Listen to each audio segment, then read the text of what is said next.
Bom dia, a graça e a paz do Senhor Jesus. É um privilégio muito grande estar entre os irmãos e irmãs.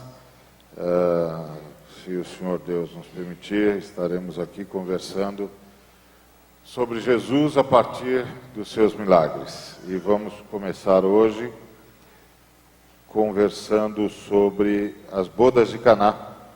E gostaria que os irmãos e irmãs me acompanhassem lá no Evangelho segundo João,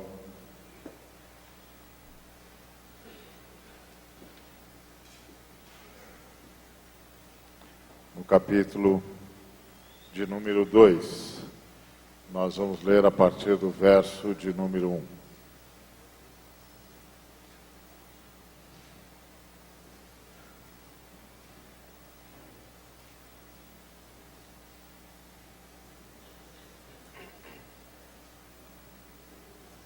Três dias depois, houve um casamento em Caná da Galileia, achando-se ali a mãe de Jesus.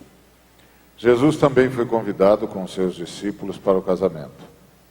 Tendo acabado o vinho, a mãe de Jesus lhe disse: eles não têm mais vinho.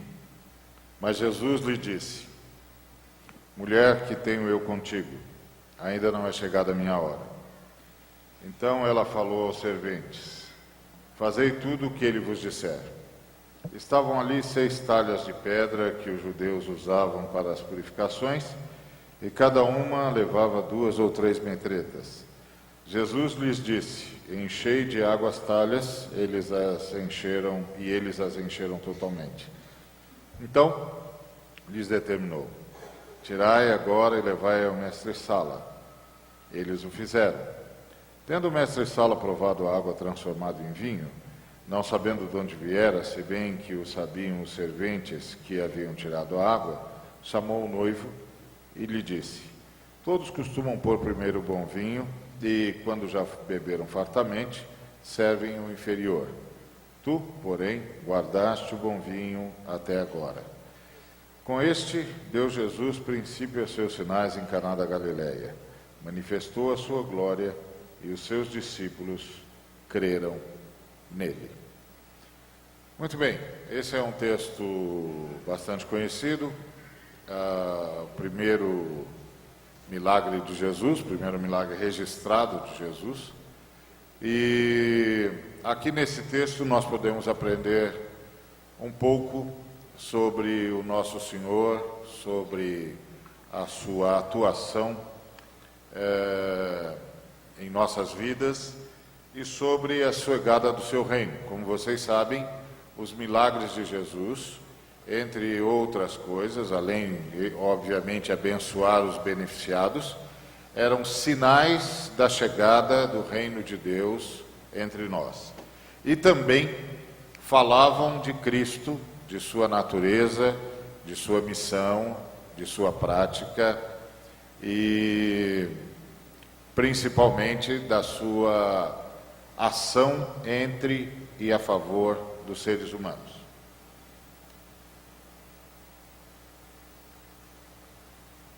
Eu gosto desse texto porque ele nos chama a atenção para algumas coisas muito interessantes. A primeira é que Jesus estava num casamento. E o casamento judeu era um lugar de muita alegria, de muita festa. Haviam casamentos cuja festa durava mais de uma semana. Claro, tudo isso dependendo das posses daqueles que patrocinavam o casamento. E Jesus é assim mesmo, Jesus combina com alegria. Aliás, ele disse que veio para isso, para que nós pudéssemos ter alegria, para que nós pudéssemos ter vida, para que nós pudéssemos tê-la em abundância. Jesus combina com alegria. Aliás, a Escritura fala o tempo todo de que o povo de Deus é um povo que combina com alegria, porque a marca do povo de Deus é o novo. É um povo que nasce de novo, é um povo sobre quem as misericórdias do Senhor se renovam, é um povo que anda em novidade de vida, é um povo que vai viver no novo céu e nova terra, é um povo que é uma nova criatura, enfim, a palavra novo, a palavra alegria, a palavra vida, a palavra rejúbilo e júbilo está sempre ligado ao povo de Deus, e Jesus é assim, ele combina com alegria, portanto, estar num casamento tinha tudo a ver com a sua natureza e com a natureza da sua missão. Mas uma outra coisa que esse texto nos fala é que a alegria pode acabar, como acabou o vinho. Nós não sabemos por que o vinho acabou nessa festa. Não sabemos se foi por falta de provisão ou de planejamento. Convidaram muito mais pessoas do que podiam custear, ou vieram pessoas não convidadas que acabaram por desbalancear toda a provisão. A gente não sabe. O fato é que o vinho acabou, e também é fato de que era um casamento com poucos recursos por causa da qualidade do vinho que foi oferecida. Bom, na vida da gente também a alegria pode acabar. A alegria pode acabar por vários motivos, eu gostaria de citar pelo menos 3. Um motivo é o pecado. O pecado tira a alegria mesmo, tira a alegria da salvação. A gente desobedeceu a Deus, a gente desobedeceu ao Senhor, a gente está fazendo o que o Senhor disse para não fazer, a alegria vai embora mesmo. Vai embora a alegria da salvação, a gente perde a sensação da presença de Deus. Uma outra coisa que pode acabar com a alegria é o sofrimento. O sofrimento pode durar tempo demais e todo mundo se cansa de participar do sofrimento, e uma hora o sofrimento acaba por minar a alegria. Uma outra razão pela qual a alegria pode ir embora é a decepção. Às vezes a gente se decepciona com um ente querido, com uma pessoa em quem a gente confiava, às vezes com a própria igreja, às vezes com as autoridades eclesiásticas. Enfim, a gente pode se decepcionar, e a decepção também tem o veso de minar a alegria, de minar a felicidade, de minar a paz, enfim, de fazer o vinho escoar e esvair-se. Muito bem, o que a gente faz quando a alegria vai embora? O que a gente faz quando o sofrimento bate? O que a gente faz quando a decepção toma conta? E o que a gente faz quando a gente tropeça e perde a comunhão? A gente faz como Maria, vai procurar Jesus. E foi isso que ela fez. Ela foi procurar Jesus e ela disse: olha, eles não têm mais vinho. E é a pessoa certa a ir mesmo, a pessoa certa a procurar, seja qual for o problema que se nos acomete, seja o que for que tenha minado a nossa alegria, que tenha levado a nossa paz, que tenha tirado o nosso sossego, ou que tenha permitido que nossa comunhão se esfriasse. A coisa certa a fazer é procurar Jesus. Agora, é muito interessante a conversa entre Jesus e a sua mãe. Ela chega a Jesus e diz: eles não têm mais vinho. E Jesus volta-se à sua mãe e diz: mulher, que tenho eu contigo, ainda não é chegada a minha hora. Que é uma reação diferente do que nós esperávamos, é óbvio. Eu me lembro, eu tenho uma filha que hoje tem 23 anos, mas na época ela devia ter uns 12, e eu cheguei em casa e ela estava me esperando, quase à porta. E quando eu entrei, ela disse: pai, o que deu em Jesus? Eu disse: filha, não sei, as últimas notícias que eu tenho são muito boas, a menos que nesse ínterim tenha acontecido alguma coisa e eu não fui informado, eu não posso te ajudar. Aí ela, certamente era a primeira vez que ela tinha lido esse texto com vagar, e ela ficou assustada com a reação de Jesus. E aí eu expliquei para ela que era uma postura cultural, que era um mestre falando com uma mulher que havia lhe pedido um favor, que isso era uma situação corriqueira na cultura de Jesus, que Maria não ficou ofendida, que lá as coisas eram assim mesmo, que é uma expressão da cultura, um mestre fala assim. E, portanto, que ela não precisava se preocupar, que Jesus não tinha faltado com respeito com a mãe, de jeito nenhum, etc, etc. Mas é claro, para a nossa cultura é chocante. No entanto, tem um grande ensino aí, porque Maria, embora tenha sido protegida por José, que foi um homem especial, é óbvio, ela não conseguiu escapar da pressão da sua cultura. Afinal de contas, ela ficou grávida antes de contrair núpcias.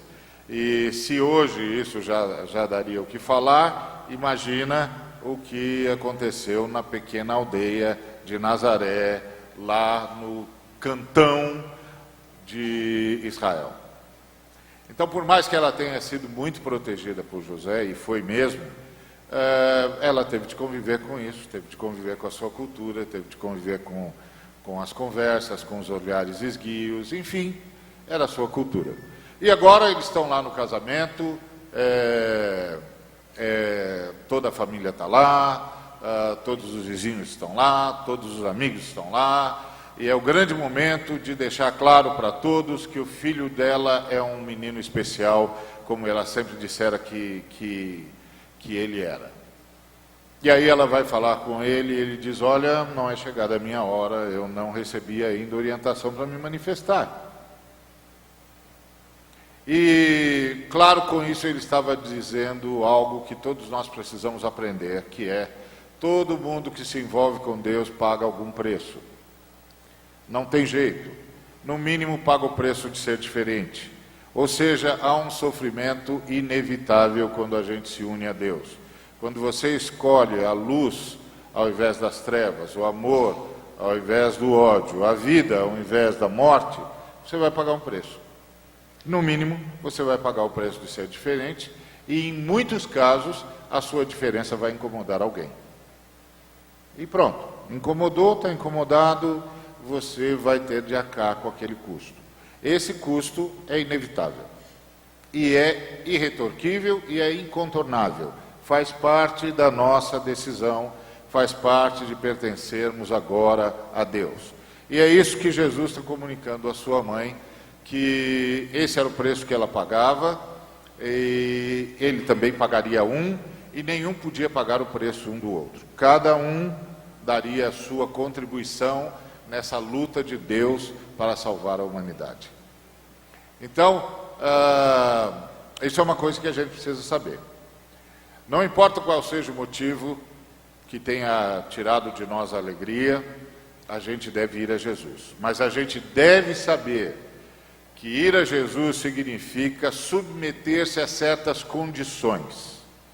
Ou seja, nós nos submetemos à vontade do Pai. Nós nos submetemos ao propósito do Pai. E nós nos submetemos ao momento do Pai. O Pai tem seu horário, o Pai tem seu propósito, o Pai tem os seus alvos.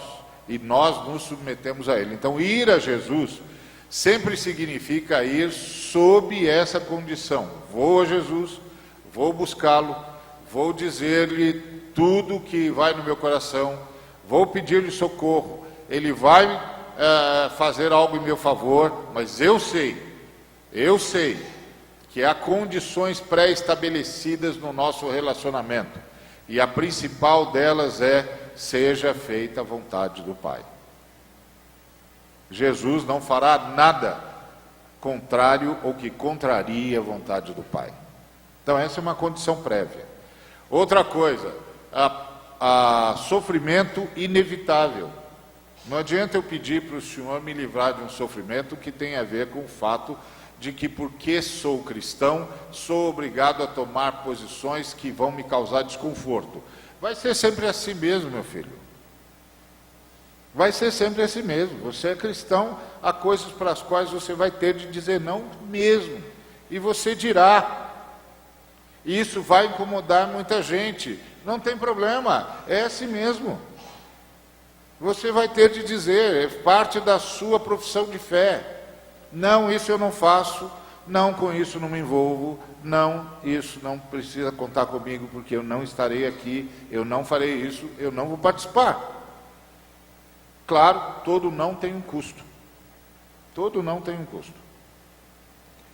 Então, isso que Jesus estava comentando com Maria: olha, não é chegada a minha hora, não recebi a ordem do Pai, eu me submeto à ordem do Pai, a palavra do Pai não veio, eu não posso fazer nada até que o Pai diga.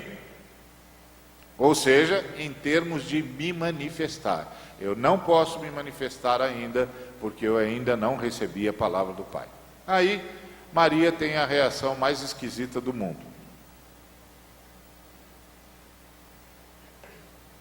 Ela vira-se para os serventes, para os garçons, e diz: façam tudo o que ele disser. Tudo o quê? Se ele acabou de dizer que não tem nada a ver com isso, que não chegou a hora dele. Tudo o quê? O que é que Maria sabia e que nós precisamos saber? Porque veja, a reação natural de Maria deveria ter sido de voltar para o casal, ou para os pais dos noivos, e dizer-lhes: olha, infelizmente não vai dar certo. Eu falei com meu filho, ele não pode fazer nada.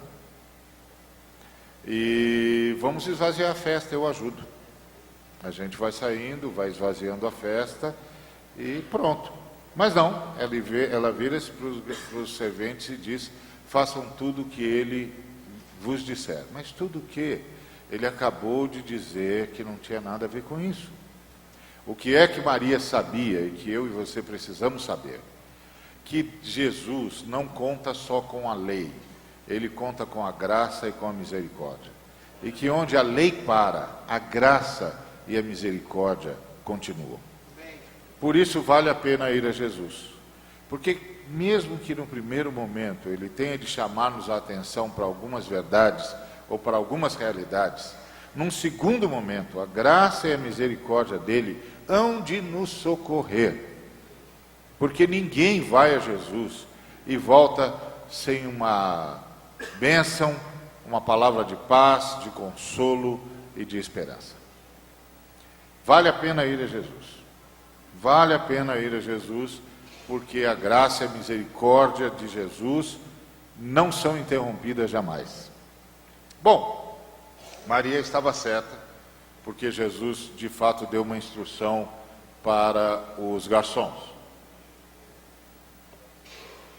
Ele disse aos garçons: façam tudo, encham as talhas de água. Haviam lá 6 talhas, as talhas cabiam mais ou menos ao todo uns 920 litros, e ele disse aos serventes: encham-nas de água. Aquelas talhas já estiveram cheias d'água, porque elas eram usadas para as purificações. Ou seja, o judeu fazia asepsia antes de comer. Então ele lavava as mãos, e lavava o rosto, e então sentava-se para comer. Então a água já tinha sido usada, por isso as talhas estavam vazias, porque a asepsia já havia sido feita. Aí ele volta, ele diz aos garçons: encham-nas de água. E lá vão os garçons enchê-las. Não há tecnologia disponível além da própria força humana. Então é tudo no braço, é um trabalhão, é uma coisa que não é simples, não é fácil. E lá estão eles enchendo as talhas d'água. Eu posso imaginar um garçom voltando-se para o outro e dizendo: escuta, o que acabou não foi o vinho? E o colega dizendo: foi. E o que é que nós estamos fazendo aqui enchendo as talhas de água? E a hora que Jesus disse: separe um pouco dessa água e leve ao mestre-sala. Eu posso imaginar um garçom dizendo para o outro: companheiro, o mestre-sala não está pedindo nada. Eu sei. Quando a gente chegar lá, a gente vai dizer o quê? Com essa botija d'água aqui. E o colega diz: sei lá, fala que o filho da Dona Maria mandou, porque não tem nada para dizer.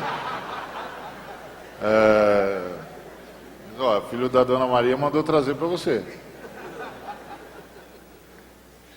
E o que é que os garçons nos ensinam? Que quando a gente vai a Jesus, a gente vai preparado para fazer o que ele disser, mesmo que a gente não entenda. Porque a gente pode não estar entendendo o que está fazendo, mas ele sabe o milagre que está realizando. Então, quando a gente vai para Jesus, a gente tem de ir pronto para ouvir e para fazer o que ele disser. Porque ele vai fazer um milagre, mas ele vai nos colocar na festa. Ele vai pedir que nós forneçamos matéria-prima para o milagre. Às vezes a matéria-prima que nós fornecemos para o milagre é desgastante, como encher 6 talhas que continham cerca de 900, capazes de conter cerca de 920 litros. É muita coisa. E é desgastante. Eu ouvi certa feita de que um homem procurou um pastor, pediu para falar-lhe, o pastor então abriu o gabinete, o homem falou durante 2h30, sem parar, quase sem tomar fôlego, e quando ele havia terminado 2h30 de preleção, ele havia descrito o pior agente que o inferno jamais havia enviado para a terra, que era a sua esposa. E ao ter terminado a descrição deste ser ignóbil, ele perguntou ao pastor: qual é a palavra de Deus para mim? O pastor imediatamente abriu a Bíblia em Efésios capítulo 5 e leu: maridos, amai as vossas... O Efésios 6, marido, amai as vossas mulheres... Não, é 5 ainda, né? Amai as vossas mulheres como Cristo amou a igreja e a si mesmo se entregou por ela. Ele olhou para o pastor e disse: o senhor está brincando comigo? E o pastor disse: não. Pastor, se eu fizer isso, o senhor entende o que vai acontecer? E o pastor disse: não. Ele disse: ela vai acabar comigo, porque sem eu fazer ela já está acabando. Aí o pastor disse: bom, pode ser, é possível. Mas pode ser também que pela primeira vez você crie um ambiente que o Espírito Santo precise para trabalhar na vida dela. Ele disse: olha, pastor, eu não queria uma palavra dessa. E o pastor disse: foi você que pediu a palavra de Deus. Se você tivesse pedido a minha palavra, talvez eu dissesse outra coisa, mas você disse: o que é que Deus diz sobre isso? Deus diz isso. Deus diz isso. Vá lá e crie o ambiente necessário para o meu espírito trabalhar. Pode ser desgastante.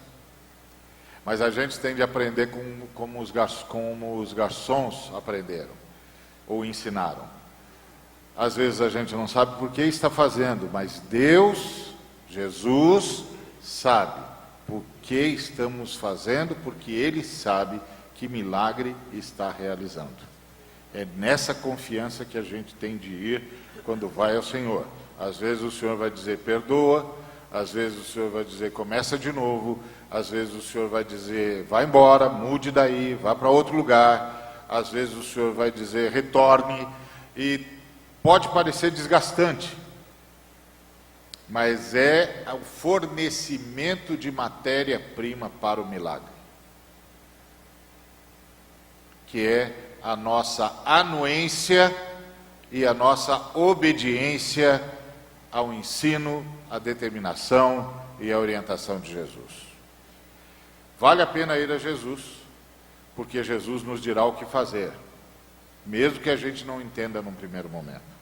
Mas a gente pode fazer, ou melhor, a gente deve fazê-lo, porque isto fornecerá a Jesus a matéria-prima para o milagre, e o milagre virá. Bom, aí eles levam a botija d'água para o mestre-sala, o mestre-sala pega a sua cuia, e eu imagino que o garçom deu uma última olhadinha na botija e constata que era o que sempre foi: água. Mas quando a cuia do mestre-sala toca aquele líquido, ele não é mais água, é vinho. Porque essa é outra coisa que nós precisamos aprender. O milagre do Senhor acontece na hora que precisa acontecer. Nem na véspera e nem no dia seguinte. É na hora. Então, andar com Jesus é aprender a conviver com o seu tempo e com a sua hora. Na hora da necessidade, o milagre vem. Vale a pena ir a Jesus, porque o milagre virá na hora em que nós precisarmos dele. Não antes, nem depois. E não adianta pedir milagre de véspera. É como se o Pedro dissesse para Jesus no no evento de andar sobre as águas o seguinte: Senhor, então por favor me faça ter poder para andar sobre as águas, para que eu possa ir até o Senhor. E certamente Jesus Cristo lhe responderia: meu filho, enquanto você estiver no barco, você não precisa de poder para andar sobre as águas. Se você quer ter poder para andar sobre as águas, saia do barco.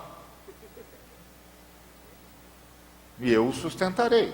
Dentro do barco, você precisa disso para quê?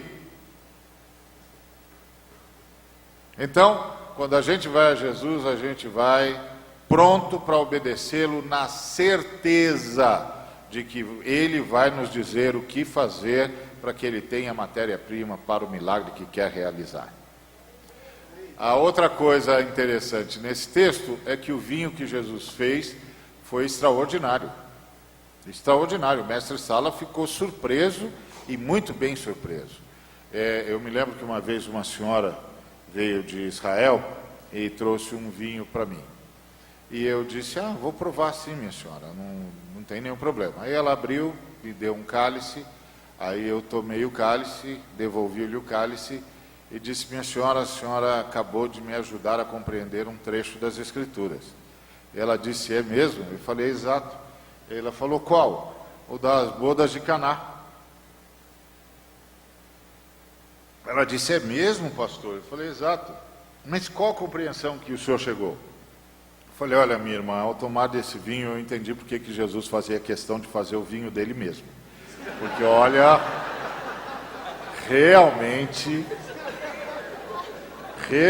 agora eu entendi porque que Jesus disse: não pode deixar que o meu eu mesmo faça.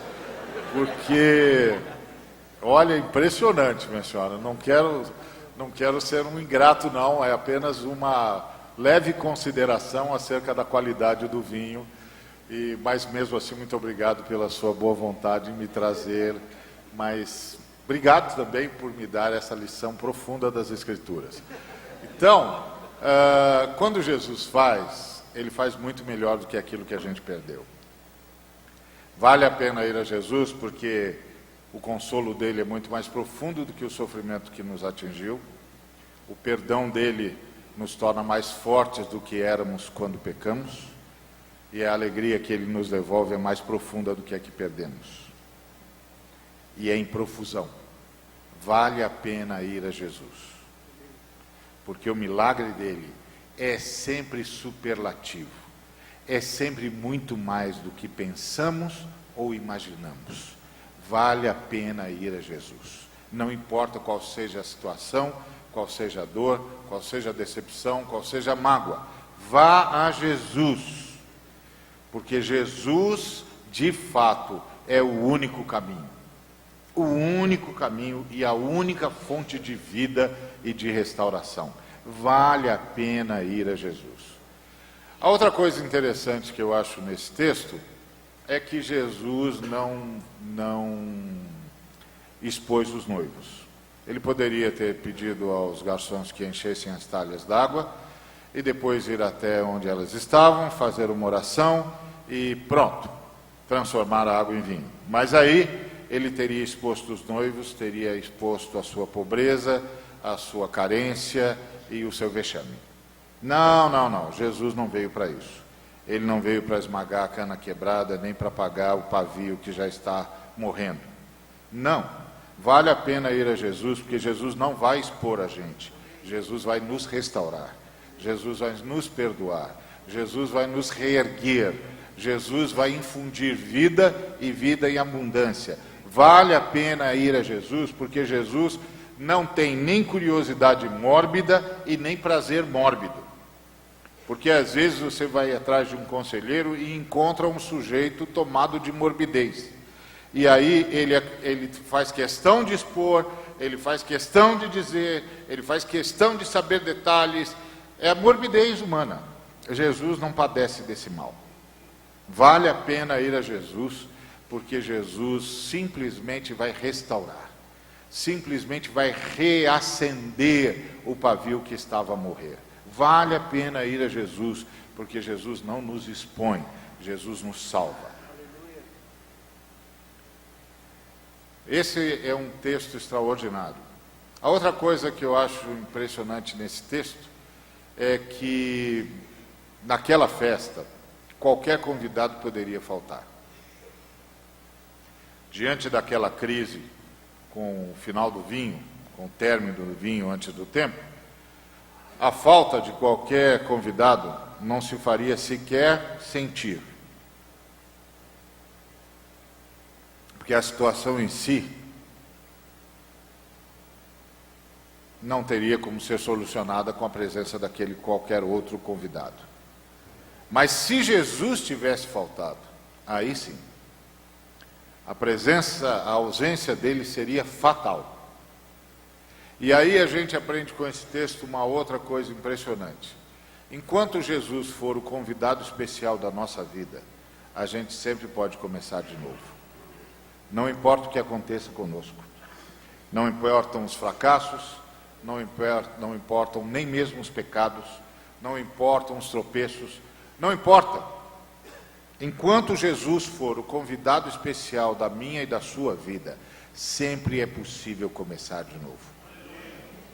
Sempre é possível retomar, sempre é possível recomeçar. Jesus Cristo é a novidade de vida. Jesus Cristo é o renovo que nos nasceria, disse as Escrituras Sagradas. Ele é o rebento novo, que está sempre se renovando e sempre renovando a nossa vida. Por isso, não importa o que aconteça, nunca, jamais permita que Jesus deixe de ser o convidado especial da sua vida.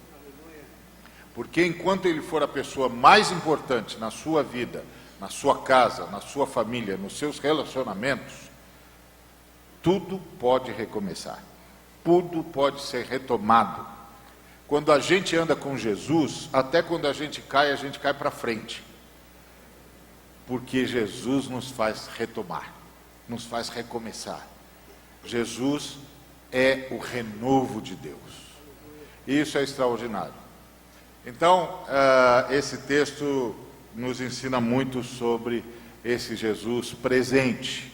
A outra coisa que eu gosto nesse texto é que Jesus fez um milagre discreto. Até onde um milagre pode ser discreto? Não chamou atenção sobre si, mas abençoou de forma profunda. E Jesus fez um milagre só para a festa continuar. Só para a festa continuar. A festa podia acabar, o casamento não ia se desfazer porque acabou o vinho. O casamento não ia entrar em crise porque teve de esvaziar a festa. O casamento não ia entrar em solução de continuidade porque os convivas tiveram de ir embora mais cedo. Jesus fez um milagre só para a festa não acabar. Uma festa que, a rigor, nem precisava continuar. E isso nos fala de Jesus uma coisa impressionante. Eu sei que nós sempre dizemos, e é verdade, que nós estamos aqui para fazer a vontade de Deus e para viver para a sua glória. Mas a gente nem sempre se dá conta de que a glória de Deus passa pela nossa realização como seres humanos. Que a glória de Deus passa por nós experimentarmos a alegria de viver. Que a glória de Deus passa por experimentarmos sentido da vida. Que a glória de Jesus passa por sermos pessoas de bem conosco mesmo e de bem com a vida e de bem com os demais. Que a glória de Jesus passa por nos sentirmos úteis na vida. Que a glória de Jesus passa por nos sentirmos parte da história e protagonistas da história. Sim, nós estamos aqui para a glória de Deus, mas é preciso que a gente se lembre que a glória de Deus passa por nós. Porque Ele mesmo disse: se vós que sois maus, sabeis dar boas dádivas aos vossos filhos, quanto mais o vosso Pai Celeste. E nós nem sempre nos lembramos que a glória de Deus passa pela realização do ser humano, pela alegria do ser humano, pela felicidade, por ser gente feliz, que a glória de Deus passa por nós, passa pela nossa edificação, passa pela nossa transformação, passa pela nossa consolidação como ser humano, pelo nosso crescimento, pelo nosso amadurecimento, pela nossa vida, por termos vida e vida em abundância. Que Jesus, pasme, é capaz de fazer um milagre só para você sorrir, só para o seu sorriso não murchar. Ele é capaz de fazer um milagre só para você dar uma risada gostosa, porque a sua alegria importa para Jesus Cristo, a sua paz importa para Jesus Cristo. Jesus Cristo veio buscar mão de obra, Jesus Cristo veio recuperar filhos.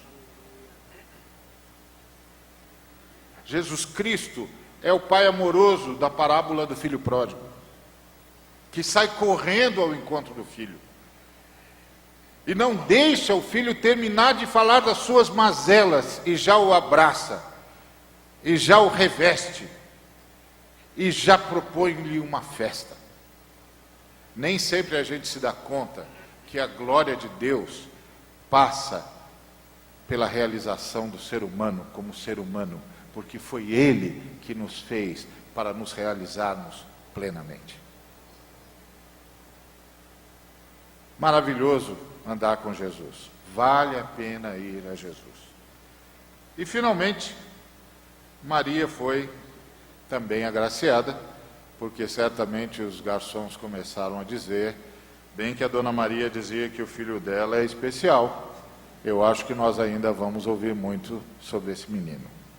Que Deus nos abençoe, que seja o que for que esteja acontecendo com você, você redescubra o seu Senhor. E que você redescubra o seu Senhor, não na qualidade de alguém que espera que você não fale, mas na qualidade de alguém que espera que você saiba que pode contar com Ele, não importa o que tenha acontecido com você. Eu espero que você redescubra o seu Senhor, não na perspectiva de que Ele é alguém que tem regras rígidas e exigências incontornáveis, mas que Ele é aquele que faz novas todas as coisas, que transforma a água em vinho, que é capaz de entender o choro, a lágrima e converter o pranto em sorriso, porque a glória dele passa por você. Eu espero que você redescubra o seu Senhor, não apenas como aquele que sabe o que você fez de errado, mas como aquele que sabe o que você pode fazer de certo, que sabe do seu potencial, porque sabe o que deu para você, sabe o que tem em você e sabe o que pode fazer a partir e em você. Eu espero que você redescubra o seu Senhor, não apenas como aquele que olha para você e diz, de novo, mas aquele que diz para você, filho, eu vou fazer um milagre para você sorrir. Eu me importo com o seu sorriso. E o que eu estou dizendo para você é para você me dar uma matéria-prima que eu preciso, e eu vou fazer o milagre que você precisa. Eu espero que você redescubra o seu Senhor como alguém cuja glória dele se manifesta no seu sorriso. Que Deus o abençoe.